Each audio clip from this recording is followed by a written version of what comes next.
बेहद की परम महाशांति। सभी व्यूअर्स को बेहद की परम महाशांति। हमारे इस चैनल पर सभी व्यूअर्स का स्वागत है। यहाँ हम वेद शास्त्रों में वर्णित सार गर्भित ज्ञानवर्धक जानकारी की चर्चा करते हैं, जिससे कि हम ज्ञान को गहराई से समझ सकें।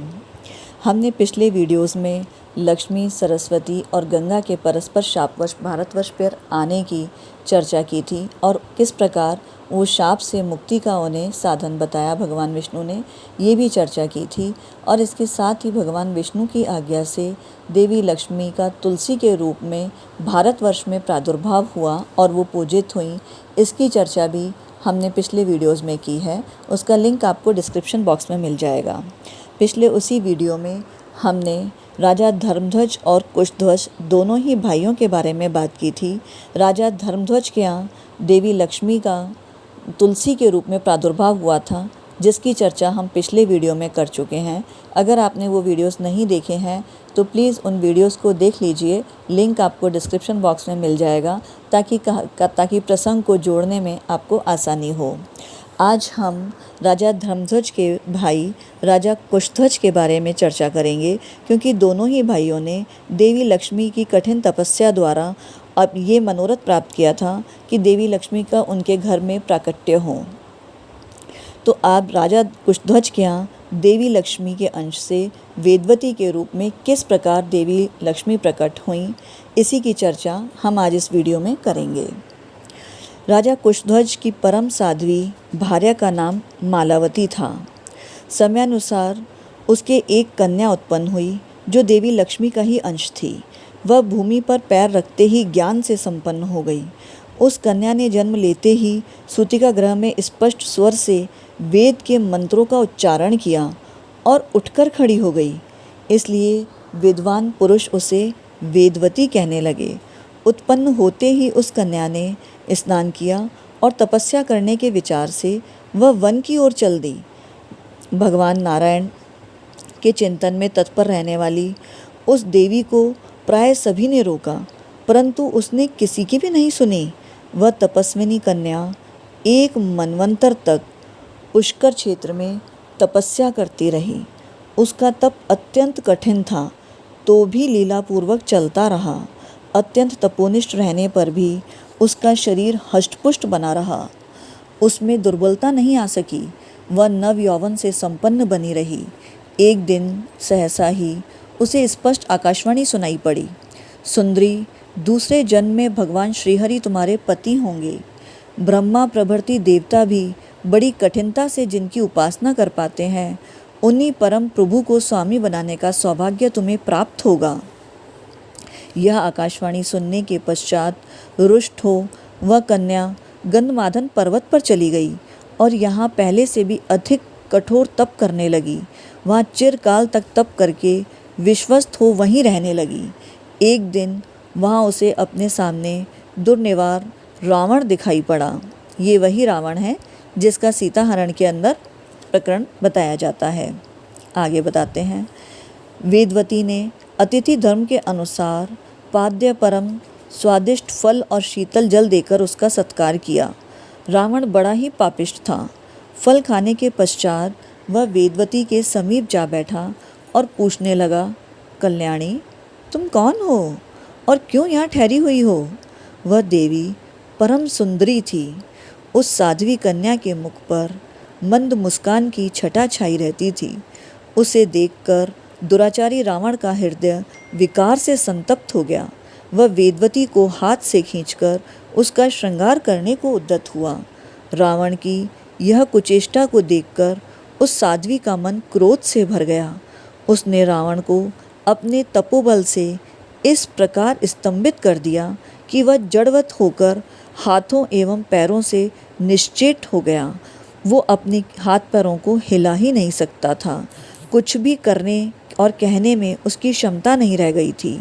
ऐसी स्थिति में उसने मन ही मन उस कमल लोचना देवी के पास जाकर उसका मानस स्तवन किया, यानी मानसिक रूप से उस देवी की स्तुति की। शक्ति की उपासना कभी विफल नहीं होती। इसे सिद्ध करने के विचार से देवी वेदवती रावण पर संतुष्ट हो गईं और परलोक में उसकी स्तुति का फल देना उन्होंने स्वीकार कर लिया।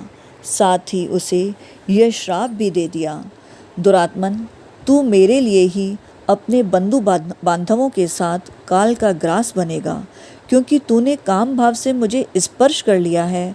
अतः अब मैं इस शरीर को त्याग देती हूँ। देवी वेदवती ने इस प्रकार कहकर वहीं योग द्वारा अपने शरीर का त्याग कर दिया। तब रावण ने उसका मृत शरीर गंगा में डाल दिया और मन में इस प्रकार चिंता करते हुए घर की ओर प्रयाण किया। अहो, मैंने यह कैसी अद्भुत घटना देखी है, यह मैंने क्या कर डाला।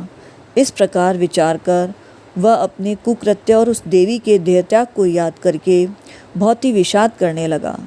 वह देवी साध्वी वेदवती दूसरे जन्म में जनक की कन्या हुई और उसी देवी का नाम सीता पड़ा, जिसके कारण रावण को मृत्यु का मुख देखना पड़ा था। वेदवती बड़ी ही तपस्विनी थी। सभी जानते हैं कि सीता हरण के कारण ही रावण का नाश हुआ था। अपने कुल सहित रावण का ही नहीं, पूरे कुल का नाश हुआ था। वेदवती बड़ी ही तपस्विनी थी। पूर्व जन्म की तपस्या के प्रभाव से स्वयं भगवान श्री राम उसके पति हुए। ये श्री राम साक्षात परिपूर्णतम श्रीहरि हैं। देवी वेदवती ने घोर तपस्या के द्वारा आराधना करके इन जगदीश्वर को पति रूप में प्राप्त किया था। वह स्वयं साक्षात रमा थी। सीता रूप से विराजमान उस सुंदरी देवी ने बहुत दिनों तक भगवान श्री राम के साथ सुख भोगा। उन्हें पूर्व जन्म की बातें स्मरण थीं।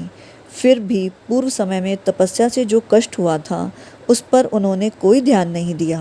वर्तमान सुख के सामने उन्होंने संपूर्ण पूर्व कलेशों की स्मृति का त्याग कर दिया था। यही तो जीवन है कि हम हमेशा वर्तमान में रहें, पुराने कलेशों के दुख को त्याग कर हम अपना वर्तमान अच्छा करें, ताकि हमारा आने वाला समय भी अच्छा हो। इस प्रसंग से यही हमें सीखने को मिलता है। चलिए आगे सुनते हैं। प्रभु श्री राम पिता के सत्य की रक्षा करने के लिए वन में पधारे। वे सीता और लक्ष्मण के साथ समुद्र के समीप ठहरे हुए थे। वहाँ ब्राह्मण रूपधारी अग्नि से उनकी भेंट हुई। भगवान राम को दुखी देखकर विप्र रूपधारी अग्नि का मन संतप्त हो उठा। तब सर्वथा सत्यवादी उन अग्निदेव ने सत्य प्रेमी भगवान राम से ये सत्य वचन कहे। ब्राह्मण वेशधारी अग्नि ने कहा, भगवान, मेरी प्रार्थना सुनिए। श्री राम, यह सीता के हरण का समय है और सीता मेरी माता समान है। इन्हें मेरे संरक्षण में रखकर आप छायामयी सीता को अपने साथ रखिए। फिर अग्नि परीक्षा के समय मैं इन्हें आपको लौटा दूंगा। परीक्षा की लीला भी हो जाएगी और इसी कार्य के लिए मुझे देवताओं ने यहाँ आपके पास भेजा है। मैं ब्राह्मण नहीं, साक्षात अग्नि हूँ। भगवान श्री राम ने अग्नि की बात सुनकर लक्ष्मण को बताए बिना ही व्यथित हृदय से अग्नि के प्रस्ताव को मान लिया। उन्होंने सीता को अग्नि के हाथों सौंप दिया। तब अग्नि ने योग बल से मायामयी सीता प्रकट की। उसके रूप और गुण साक्षात सीता के समान ही थे। अग्निदेव ने उसे राम को दे दिया। माया सीता को ले वे आगे बढ़े। इस गुप्त रहस्य को प्रकट करने के लिए भगवान राम ने अग्नि देवता को भी मना कर दिया था। यहाँ तक कि और छाया सीता को भी मना कर दिया था। यहाँ तक कि लक्ष्मण भी इस रहस्य को नहीं जान सके। फिर दूसरे की तो बात ही क्या है। और उसके बाद जब सीता ने एक स्वर्ण में मृग देखा और भगवान राम को उनके पीछे भेजा और सीता हरण का प्रकरण घटित हुआ, जिससे सभी लोग भलीभांति वाकिफ हैं। और सीता हरण के पश्चात प्रभु श्री राम ने लंका में पहुंचकर अपने बाणों से बंधु बांधवों सहित रावण का वध कर डाला। इस प्रकार वेदवती का श्राप फलीभूत हुआ।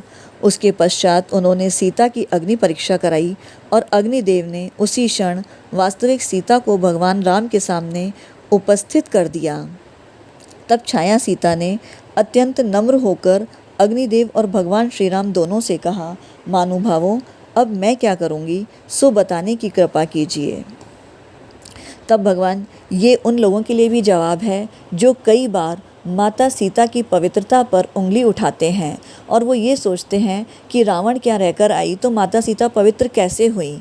ये प्रसंग उन लोगों के लिए भी जवाब है कि असल में तो माता सीता अग्निदेव के संरक्षण में थी।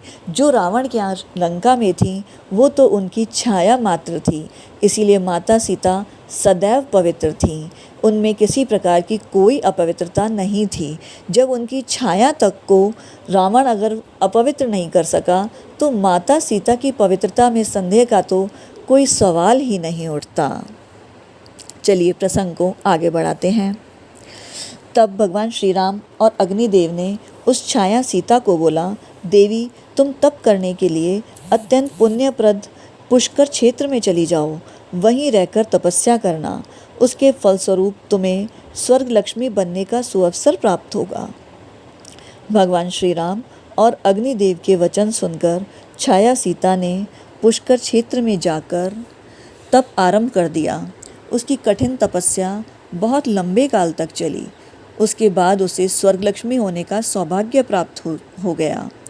समय अनुसार वही छाया सीता राजा द्रुपद के यहाँ यज्ञ की वेदी से प्रकट हुई और उसका नाम द्रौपदी पड़ा और 5 पांडव उसके पति हुए।